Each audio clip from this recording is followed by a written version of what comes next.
So we've done mechanics, we've done waves, and the last exam for 2025 is electrical systems, electromagnetism and electronics. A lot of it is circuit analysis and AC currents. So we're going to be using primarily the resource booklet provided by students and the most common calculator used by students. This part of the exam is very much algebra intensive. There's a lot of formula here. It really would behoove you to know what these formula mean. If you are heading into your exam 2026 or later, it is really worth knowing exactly what these formula mean, what the units are, and when you use them. Quite often you'll need to combine these formulas together. So knowing what epsilon and phi and R and L are is a big help. And quite often here there is the tau. These mean different things. They're related, but they're not quite the same. Okay, so with that said, let's do it to it. So question 1 is DC circuits. Mariana has a caravan which has a simple battery powered circuit. I don't know why everyone has to have a name, they have to have a backstory. Why can't they just say there's a simple powered circuit for lighting with resistance? Okay. Why they need to tell you a backstory, I don't know, and it really does annoy me.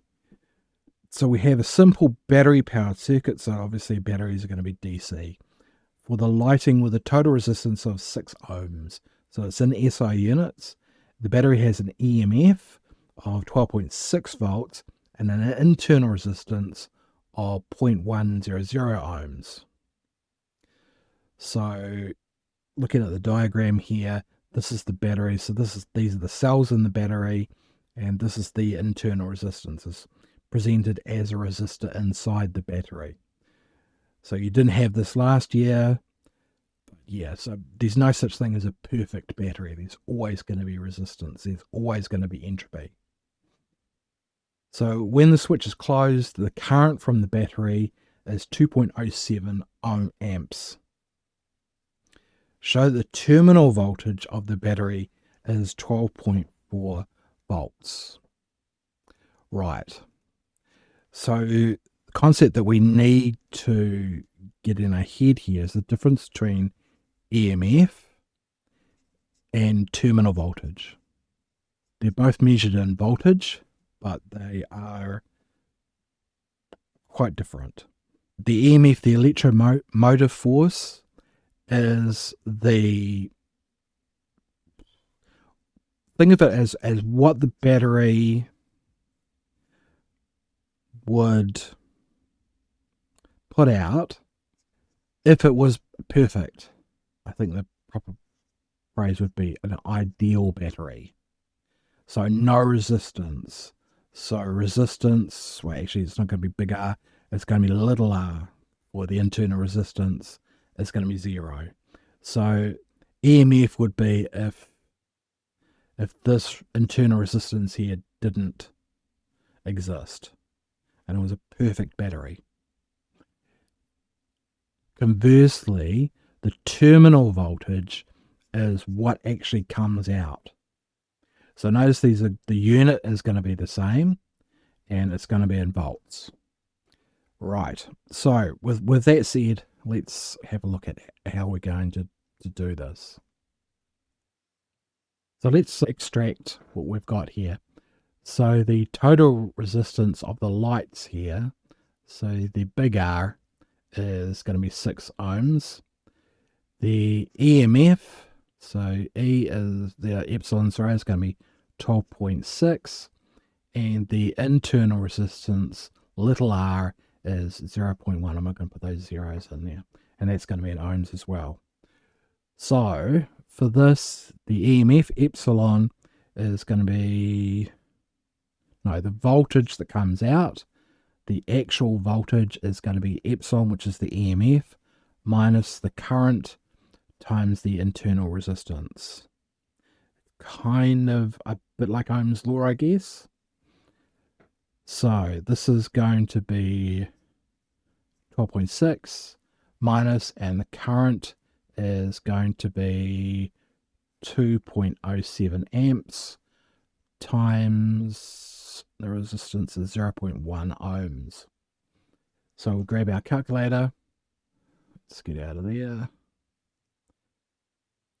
So 12.6 minus 2.07 times 0.1, and we get 12.393 volts.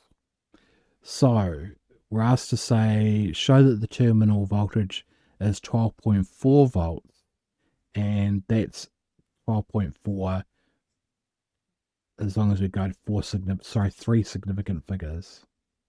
Okay, but the main thing here is knowing the difference between EMF and the terminal voltage. All right, moving on. As the battery is used over time, its internal resistance will increase.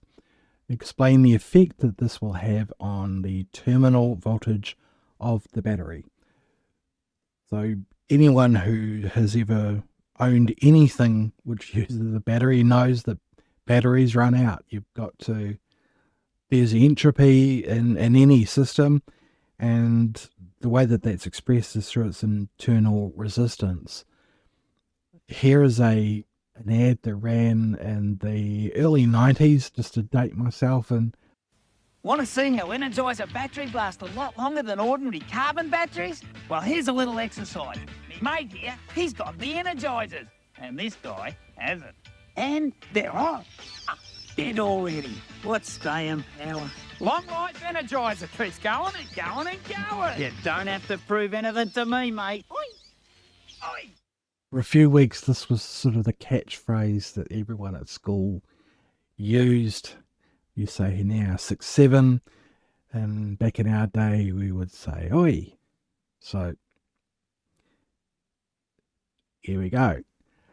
Now, battery companies will go to extreme lengths to tell us that their battery's internal resistance decreases at a lower rate than their competitors. You know, the Duracell battery and the Energizer Bunny and all of those things. So the answer to this is that we're looking at what's called lost voltage, and the lost voltage is going to be when the change of R over time. So the change in R with respect to time is going to be positive. So resistance is going to go up. So therefore the terminal voltage, so let's say the terminal voltage is going to be the electromotive force minus the current times the internal resistance, little r, where this little r is going up. So therefore, when change of R is positive, change in total voltage over a change in time is going to go down because it's a negative number here. This is going to remain constant, I guess. Maybe that would go down, but the main way that it's expressed is through an increase in R. So if I was to do this, I would try to prove this sort of mathematically using how that works. And the mechanism is entropy. Things break down, they lose efficiency, the electrons and become exhausted, the ability of the carbon and the plates inside the batteries erodes and degrades over time, so they become less efficient. And when they become less efficient, that's expressed by increased internal resistance. And eventually the internal resistance gets so much, and the ability to pump out terminal voltage becomes so low that the battery is flat. So, part C, Mariana, in the continuing story of the caravan, she is investigating using a capacitor to power her caravan. The capacitor has a capacitance of 90 farads, so it's in SI units, and is fully charged by connecting it to a 4.20 battery. Mariana discharges the capacitor for 2,500 seconds, so that's in SI units, through a 6 amp resistor to model the caravan circuit. It's going the long way about it. You can just buy them off the shelf. So sketch a graph of the current against time for the 2,500 seconds after the switch is closed. Your graph should include the initial current and the final current after one time constant. Show all calculations carefully. Alright, so now we really get into the formula, knowing which one is which. So we have to calculate the time period for a capacitor. So I'm going to put like a little subscript C there. And that's going to be equal to the resistance times the capacitance. And that's going to be 6 ohms, because this is R here, and this is the capacitance here, big C, times 90 farads. Not sure what that is off the top of my head, so 9 6 is 54, so that would be 540 seconds. Okay, what that means is that after 540 seconds, it is now at, now I think it's, isn't it at a 1 over E amount? That's sort of like a half-life.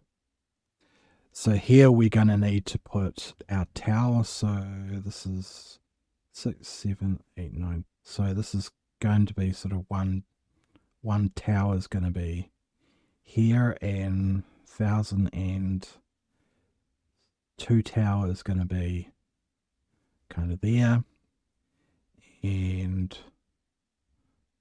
3 tau is going to be kind of there. So now we need to work out the current that we begin with. So when t equals 0, I equals what? Well, in order to find that, we're just going to apply Ohm's law. So V equals I. V equals IR. So therefore the current is going to be equal to the voltage divided by the resistance, which is going to be, what was the current? 4.2 divided by the resistance, which was 6, which is going to be, I think, 0.7, because 6 times 7 is 42. So I think 0.7, I'll just check. Divided by 6 is going to be 0.7, yeah. Because 6 times 7 is 42, so 0.7 amps. So when t equals 0, it's going to be 0.7 amps. So 7, 8. So it's going to be there. 0.7 amps. Okay, so what is it going to be after one time period? Well, we're going to divide that by E. But I'm just going to sort of do the function here. So the current as a function of time is going to be, and it's going to be sort of an exponential decay function. The initial current times e to the power of negative t over tau, if you really want to be specific. So at time tau 540,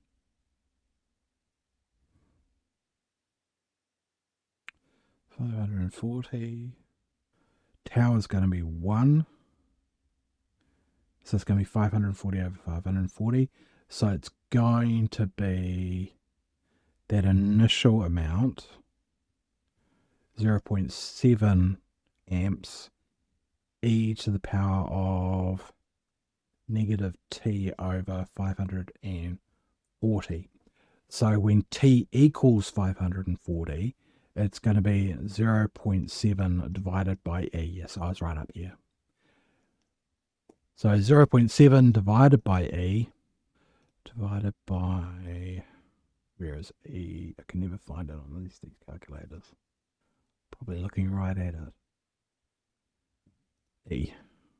So 0.2575. So 0.2575, so around about there somewhere. And then it's going to sort of decay even more until we get down to here. So it's going to be very, very low. So we're going to get a sort of exponential decay kind of like there. It's never going to absolutely reach 0, but current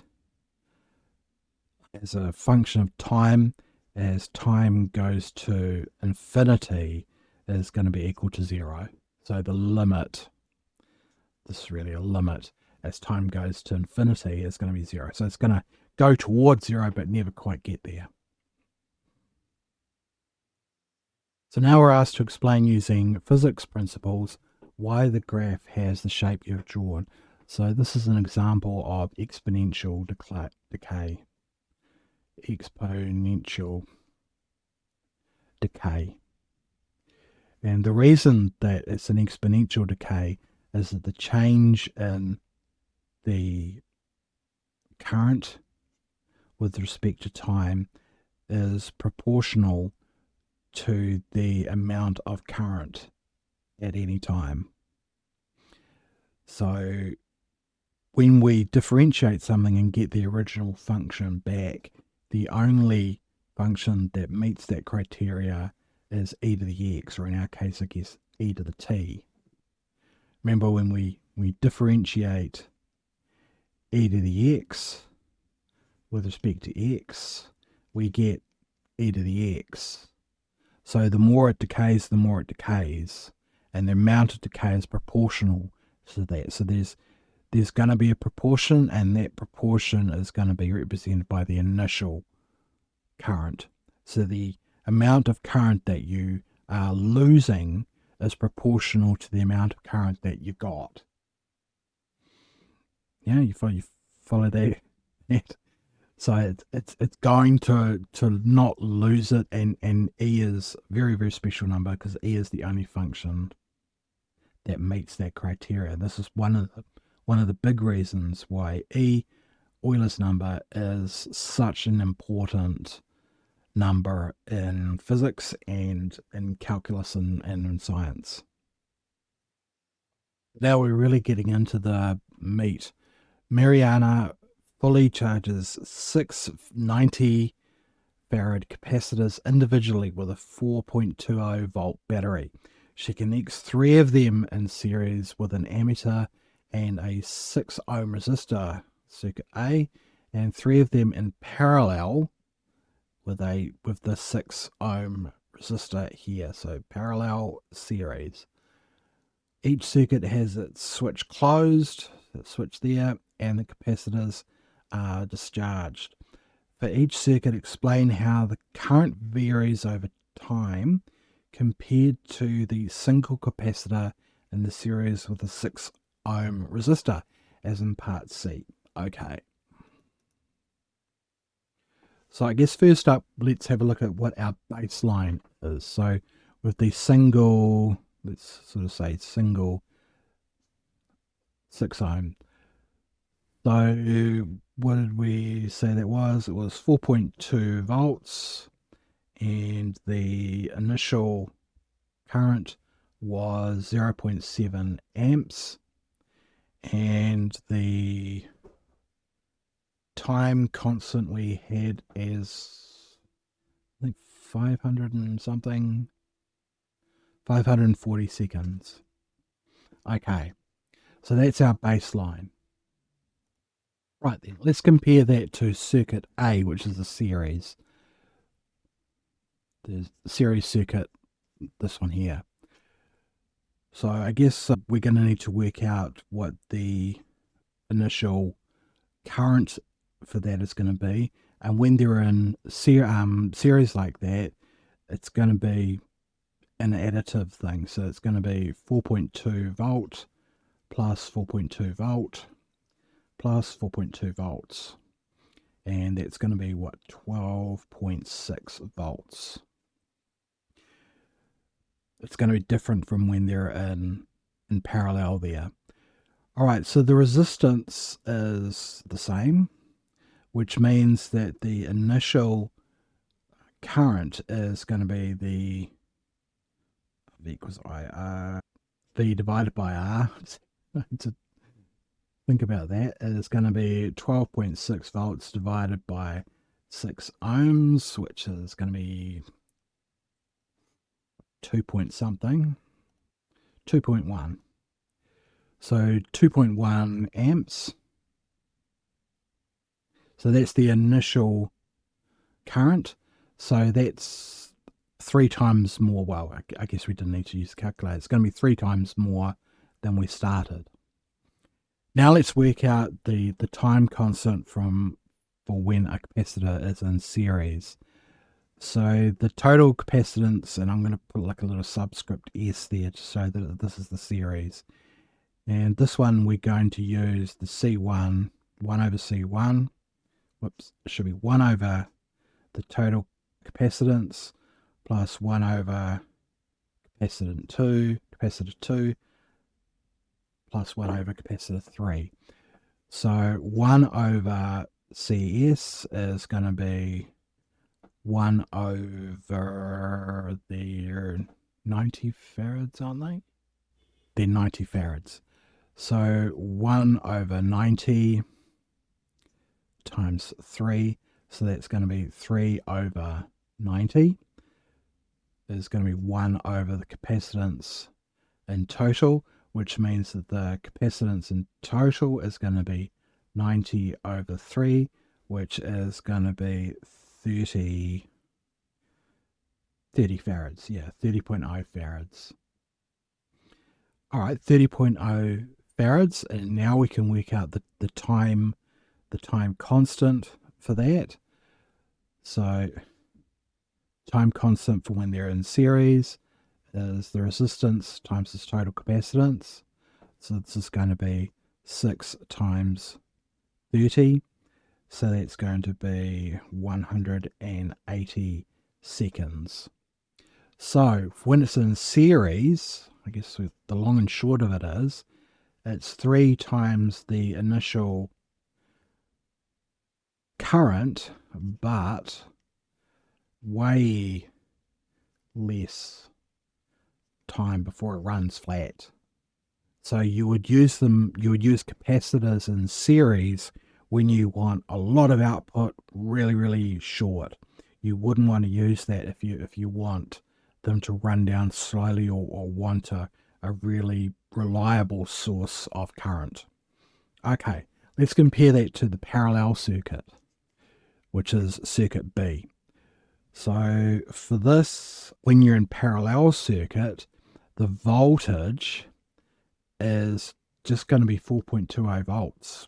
It's not a multiplicative thing when they're in parallel. All right, let's look at the capacitance. So the capacitance is an additive thing. So it's going to be C1 plus C2 plus C3. So that's going to be 3 times 90, which is going to be 270, isn't it? Yeah, 3 times 9 is 27. So 3 times 9 is 270. So it's going to be 270 farads. Now let's work out the initial current, and that's going to be voltage divided by the resistance. And it's actually going to be the same as before, isn't it? We already worked this out. The voltage is 4.2 and the resistance is 6 again. So that's going to be, what did we work it out? 0.7 amps. So the initial current is 3 times lower. So not a huge output when we start it. But the upside of having capacitors in series is going to be the time series, the time constant. So the time constant when they're in parallel is going to be the same equation. So it's going to be 6 times, now the capacitance is 270 farads. So 6 times 27, I'm not sure what that is. 270 is 1620 seconds. So that tells us that the initial current when you're in a parallel circuit is lower, but the voltage drop, I guess the current drop is much, much slower. So the long and short of it is that this circuit here in series is going to give you a burst of initial current, but then it's going to die pretty quickly. This one here is going to give you a fairly low current, but it's going to last a lot longer. So I guess if we were to graph it, if we have our current here, so this is our current as a function of time, and this is our time. This is going to be the series, and it's going to drop quite quickly. This is going to be parallel. Let's put it in, say, orange. It's going to start lower, but it's going to stay fairly constant, and it's going to drop down much, much slower. And that's how you would answer that, I guess. On to question 2. This is inductors now. Mariana finds an old coil and connects it to her caravan battery. I wouldn't recommend doing that. The corresponding circuit diagram is shown. The coil can be modeled as an inductor, if you say so, with an inductance of 0.6 henries. So it's an SI units, that's good. With a resistor of 2.4 ohms and the internal resistance by the looks of it is 0.1 and the EMF is 12.6. So state the size of the induced EMF across the inductor when the switch is first closed. Well, it's going to be 12.6 volts. The inductor needs to build up charge, build up a magnetic field and a charge. So initially when T equals 0, the induced voltage is going to be 12.6 volts. Okay, calculate the size of the induced EMF across the inductor 0.240 seconds after the switch is closed. Okay, so what are we looking at here? This is an interesting one. So let's have a look at what we've got. So we're asked to find it when time is 0.240 seconds and the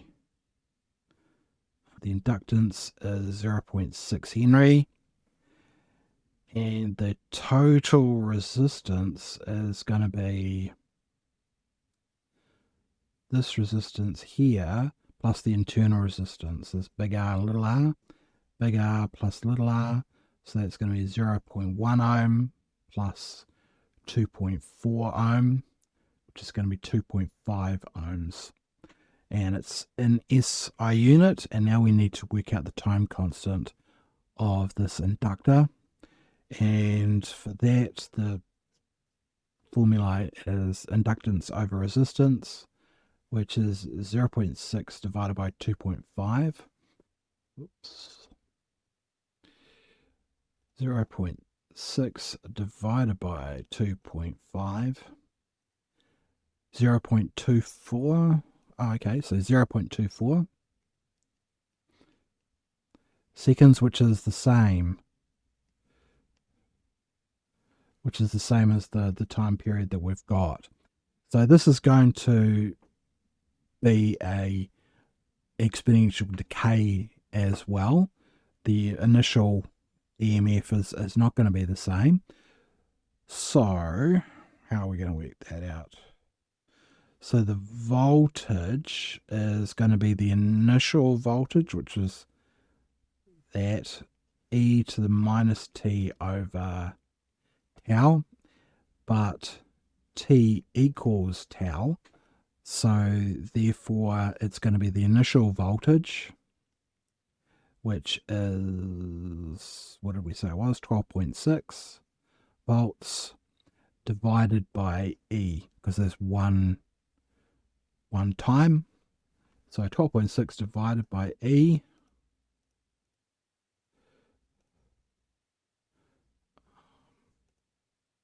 e to the power of 1 equals 4.635.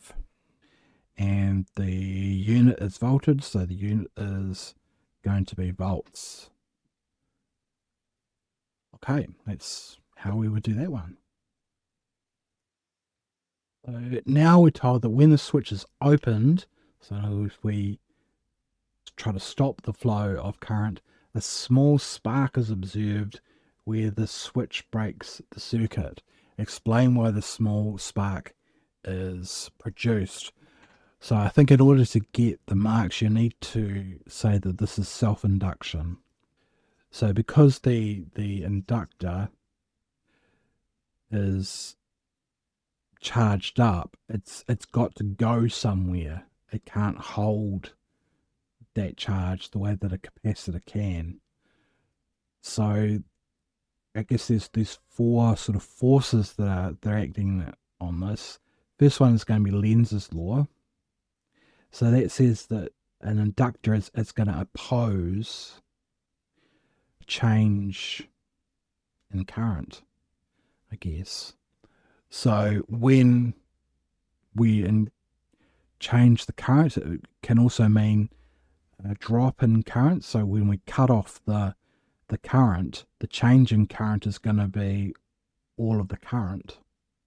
So it's going to sort of induce counter current, if you will. All right. The second one is going to be there's going to be a magnetic field collapse. So this inductor is going to produce a sort of a magnetic field around it, and yeah, so that energy has to go somewhere. So that magnetic energy has to go to electrical energy or something like that. So there's going to be an amount of energy, and that's going to induce a current, and it's going to induce a voltage, I guess, because there's going to be a difference in volts in the circuit there, and the electrons want to go to a lower energy state, and the way that they can do that is to basically short circuit the circuit, and it's going to do that by discharge. And the mechanism that's going to do is it's going to be a breakdown, dielectric breakdown. And what that means is the resistance from the air, I guess you could say this is proportional to epsilon 0, is going to be less than the resistance is going to be pushed through, or the voltage from in the air is going to be greater than the voltage that's in the circuit. Maybe that's a bad way of putting it, but it's going to be the electrons are going to sort of overcome the resistance from the air to sort of short circuit it. Okay, the other one that's going to be working here is Faraday's law. I can never spell his name. Faraday's law, 1R. So Faraday's law says that the change in the magnetic flux phi over change in time is going to induce a current, is going to induce a voltage like we set up here. So the induced voltage is not a result of the magnetic flux. It's a function of the change in the magnetic flux. So when the magnetic flux dies, goes from everything to nothing, very little time. So the change in time is very, very small. So therefore the sort of induced voltage, that is the change in the phi over the change in time, is going to be really, really large. So you're going to have this sort of spike in current that comes along when we take an inductor off. Inductors can be quite dangerous. This can be extremely dangerous, and quite apart from just getting a coil and just connecting it to a car battery, I wouldn't recommend that at all. That's another reason why that's probably not a good idea. So now we're told that Mariana knows the maximum amount of energy is stored in an inductor when a steady current is flowing through it. True, she knows that if she replaces the inductor with the right capacitor, she can store an equal amount of energy.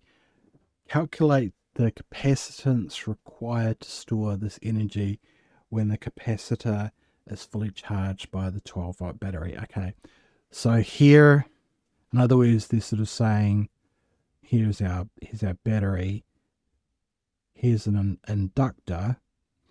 So the energy that's stored in that inductor, when would that be in the form of magnetic field?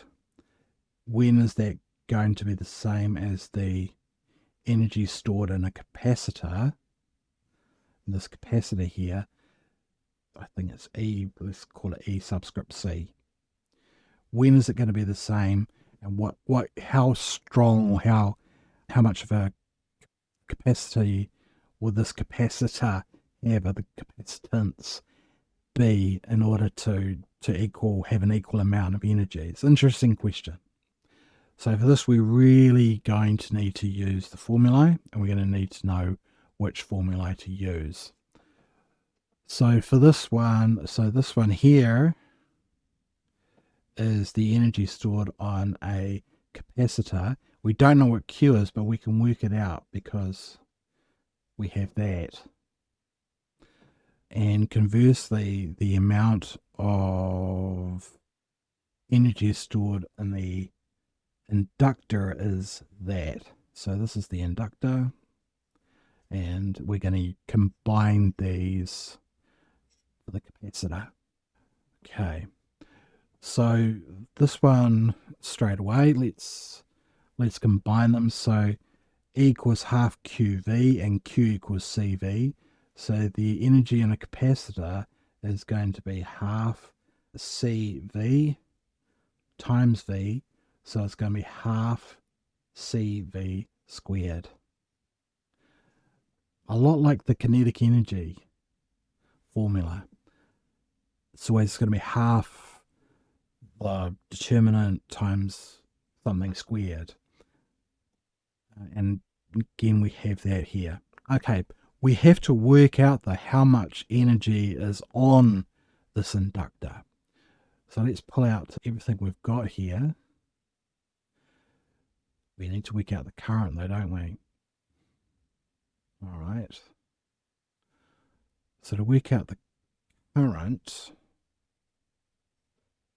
so it's 12 volts, and the resistance is, what did we say it was? 2.4 plus the internal resistance, so 2.5. So the voltage is that, and the resistance is 2.5. So using Ohm's law, the current is going to be voltage over resistance. So it's going to be 12.6 over 2.5. And I think we've already worked that out, haven't we? 12.6 divided by 2.5, 5.04 amps. Well, that's terrible, 5. So 5.4 amps. And we know that L is the inductance. What do we say the inductance was? So the inductance is given as 0.6 Henry. So therefore we've got enough now to find the energy that's stored in the inductor. And that's going to be half times 0.6 times, what is it, 5.04 squared. And that's going to be in joules. So 0.5 times 0.6 times 5.04 squared, 7.62048. So that's the maximum amount of energy that can be stored in the inductor, and that's going to be in joules, isn't it? Okay, so now we can use this formula here to work out what the capacitance is if the voltage is 12.5 volts. So the energy in the capacitance is half capacitance volt squared, and we know that we want to find what C is if we set this equal to the same amount of energy that we've got, and we know that voltage is 12.5, so half times C times 12.5 or 12.6, 12.6 volts squared equals 7.62048. Okay, can't be bothered doing the algebra, so I'm just going to use the equation solver. So 0.5 times x times 12.6 squared is equal to 7.62048. Solve it, so 0.096.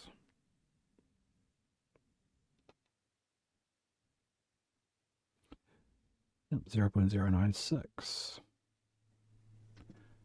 So the capacitance is going to be 0.096, and that's going to be, capacitance is farads, isn't it? Yes. That's the answer. Really good question. That's our final answer. All right, question 3. Mariana takes the coil back to school and connects it to a variable frequency AC supply. Again, I wouldn't recommend just plugging something into the mains. The 0.6 Henry coil is an ideal indicator and a resistor, okay, is now connected in a series with a 68 ohm resistor to the supply set to 25 hertz and 9 root mean squared volts as shown. So show the reactance of the inductor is 94.2 ohms. Okay, so again, this is going to use the formula that we have. So which formula are we going to use? Well, we're going to use, I think we're going to just use these ones here, aren't we? So this is the reactance here, and we don't need to worry about this just yet, I don't think. And this is the angular frequency. So what does that mean for us? We want to work out XL, and we know that it's omega L. Sorry, I'll bring this down a bit.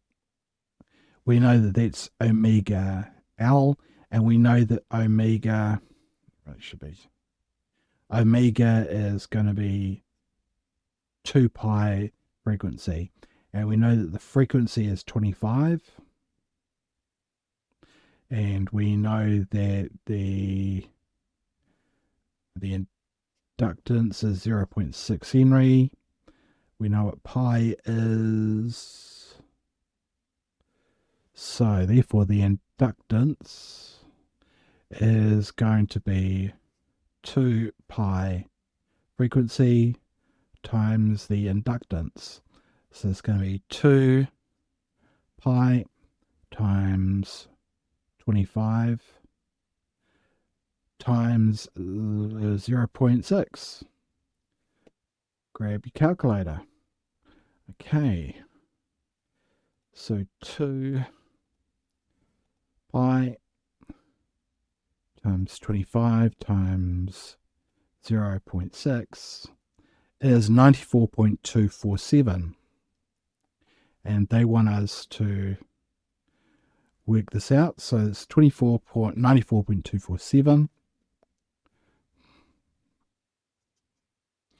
247, which is equal to 94.2 to 3 significant figures.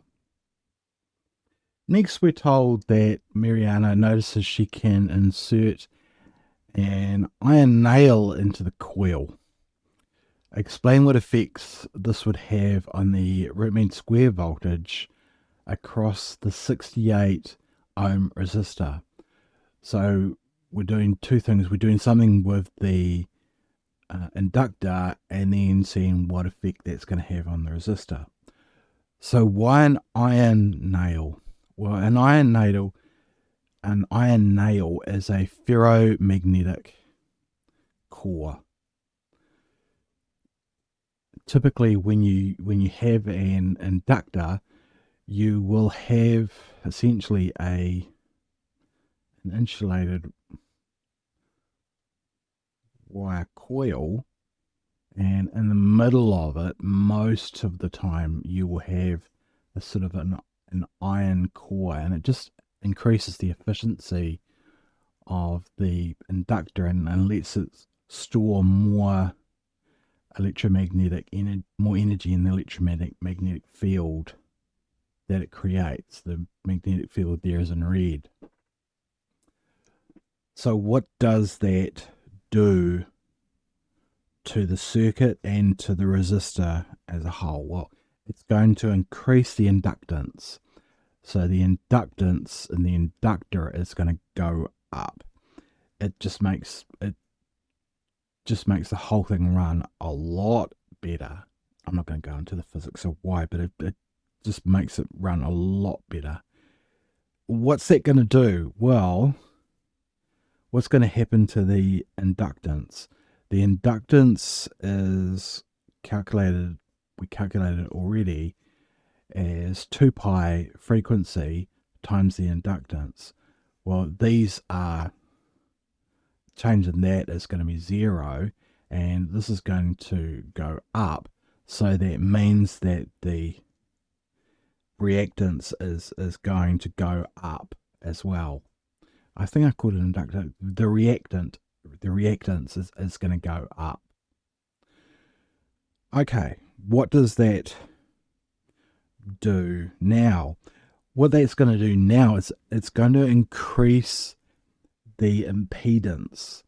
So the impedance, think of the impedance as kind of like resistance in an AC circuit and an inductor. So the impedance is the total resistance squared plus the reactance squared. It's actually derived from Pythagoras' theorem. Okay, so that's the mathematical way of showing it. This formula isn't shown. I think you'll probably be able to work that out from the formulae, but this is the the formula. It might actually be after it. I'll have a go, see if we can work this out using the formula that are provided. But it's the square root of the resistance total squared plus the reactance of the inductor squared. Actually, I think it's a little bit more complicated. I think it's square root of XL minus XC if there's a capacitor in there, square, but there's no capacitor in there, so it's 0. Okay, what does that do? Well, impedance is measured in, so the impedance in the inductor is measured in ohms. So it's kind of like resistance in a way. It's a little bit different because in an AC circuit, things are, the impedance is changed by the resistance in any resistors, by different elements in the circuit being out of phase with each other, by a change in up and down of the current and the voltage. So it's kind of, think of it as a sort of a kind of dynamic changing resistance, whereas a resistance in a DC circuit is kind of fixed as long as there's no heating. But the impedance is kind of more dynamic. It's changing over time and can change depending on cycles. All right, what's that going to do? We're going to use Ohm's formula for AC circuits, where Z here replaces R. It's the same unit, so the voltage and current are going to be measured in volts and amps accordingly. Now the voltage is may change. What's going to happen to the impedance? Well, the impedance is going to go up because the reactance there has gone up. That's gone up. So therefore the Z must go up as well. Okay, that's gonna go up. The current, what's going to happen to the current? Well, the next question, we're told that the nail is removed from the coil and a 1.2 times 10 to the negative 4 farad capacitor is added to the circuit in series with the coil and the 68 ohm resistor. So hopefully she did this safely. She turned everything off and used safety procedures. She reduces the frequency and notices that the voltage across the 68 resistor increases and reaches a maximum value at a particular frequency. So in other words, this thing here is no longer, so the change in this frequency is no longer equal to 0. It's going to be changing up and down. Explain why it has a maximum. It says no calculations are required, but let's work it out. Okay, what's really going on here is that she's just created an LCR circuit. So effectively she's created a radio station in a way. This is how radio stations broadcast. They have a resonant frequency and they change the frequency so that it only broadcasts at that frequency. All right. What is in fact going on? We are looking for a concept called the resonant frequency. So in resonance, the reactance of the inductor is going to be equal to the reactance of the capacitor. I guess you could, if you wanted to, say this is in absolute terms, absolute values. And when they're equal, they're going to be 180 degrees or 1 1 pi out of phase. So they are going to cancel each other out, right? And when that happens, the resistance is minimized. The only resistance is going to be from the resistor itself. So the capacitor and the inductor, capacitor here and the inductor, are 180 degrees out of phase with each other at resonance. So therefore they nullify each other. They cancel each other out. So it's essentially just an AC circuit going through a resistor. And at that frequency, there's maximum voltage, so there's going to be maximum resistance. Okay, let's work out what that resonant frequency is, just as an aside. So for that, M and V, the voltage, is maximized when the impedance is minimized. They're in an inverse relationship with each other. And the voltage across the resistor will follow the total current that's going through that circuit. So let's work it out. So it's given as the resonant frequency is going to be equal to 1 over 2 pi square root of LC. It's given in the formula sheet.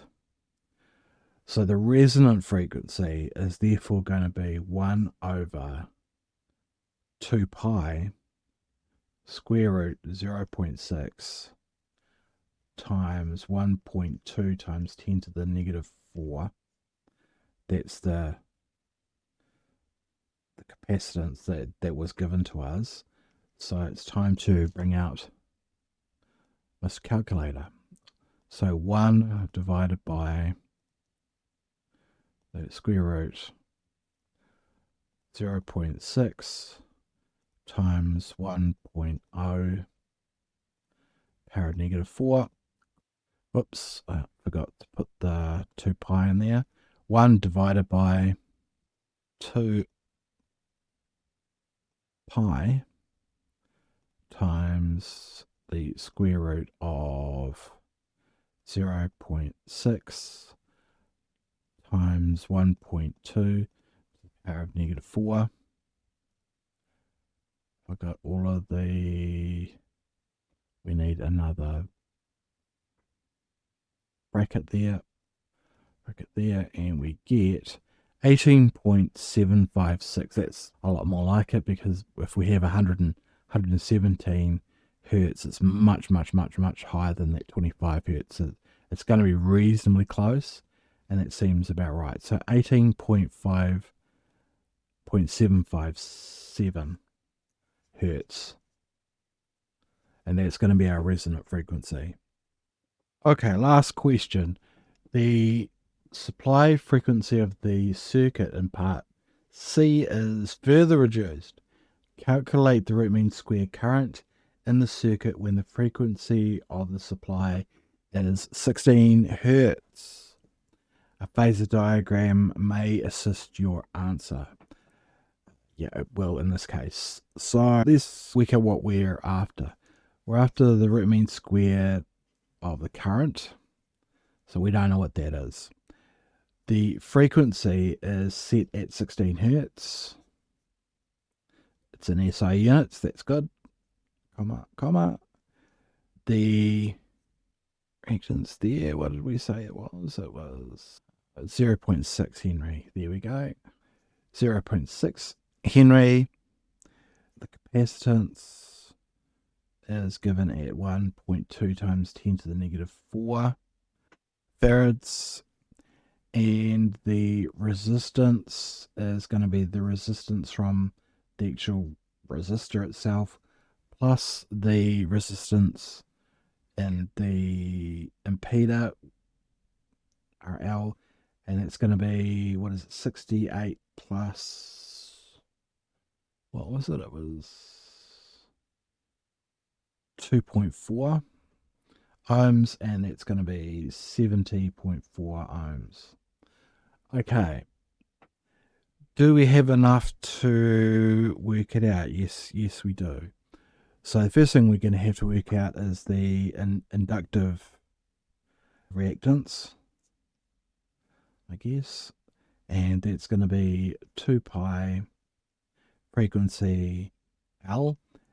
So that's going to be 2 pi times 16 times 0.6.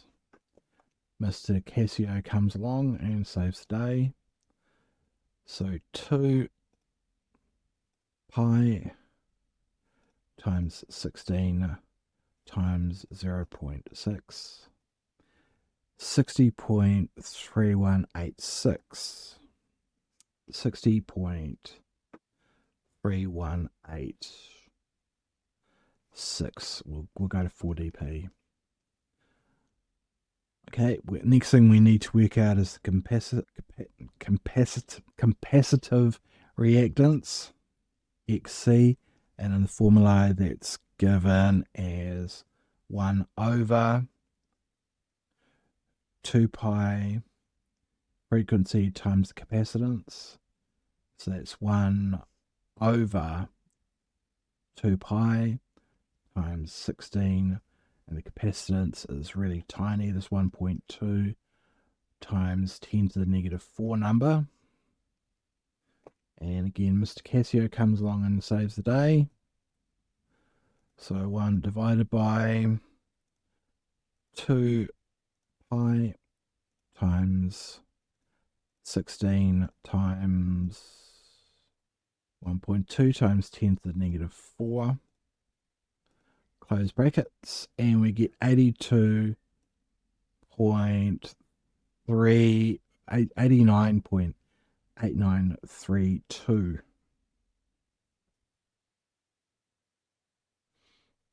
8932.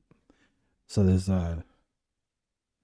both going to be in SI units, so that's good.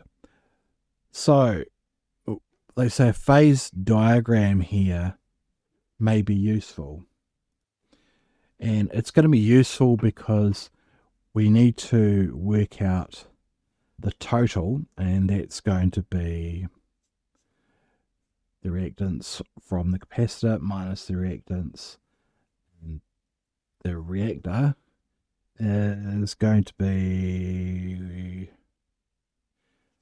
82.8932 minus the 60.318, whatever that number's going to be. Let's actually clear that, so we'll use the numbers that we've got. 0.3186, 22.5746. Okay, so now we have the total reactance and we have the total resistance. So now we can use our phase diagram. We don't really need to use a phase diagram. We just need to know that they are always 90 degrees or pi over 2 radians out of phase. So I said before that there was a good use of Pythagoras' theorem. We've got X total there, and we have the resistance total here. They're always going to be out of phase, and we need to add them together to find our impedance there total. And this is going to be, because they're out of phase by 90 degrees, a right angle triangle. So this is going to be the hypotenuse. So the Z total is going to be the square root of xt squared plus rt squared. So that's going to be the square root of, what did we say, 22.5746 square plus the 70.4 volts square that we worked out before. And that's going to be time for Mr. Casio to come along. The square root of 22.57 or 6 squared plus 70.4 squared, close brackets, 73.9309 ohms. So that tells us our maximum, well, it tells us our impedance. So now we know that the voltage RM, root mean squared, is the current root mean squared times this number here. Well, we know that the root mean squared, voltage root mean squared is 9. So that tells us that the number that we're looking for